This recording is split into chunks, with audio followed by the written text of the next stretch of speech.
Soccer. Here's Patrick Osimhen!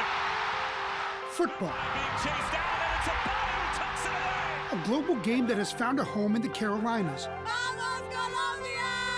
On that right side, tossed into Valverde!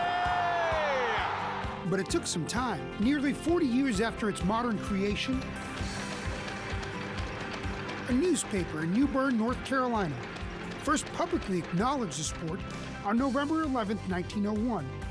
In Wilmington, a men's club formed in 1908. By 1924, Charlotte had mill teams competing. And in 1935, the Central Carolina League was born. Then there's the collegiate game. While it wouldn't really take off at the college level until after World War II, Duke University first created a team in 1935. 2 years later, they played Davidson College at American Legion Memorial Stadium. Over the years, the Carolinas have turned into a powerhouse in college soccer for both men and women. Now let's not forget the youth movement either. Winston-Salem won the first North Carolina high school men's state championship in 1927. The women's state championship didn't kick off until 1986. A simple game, dynamic, strategic, and passionate.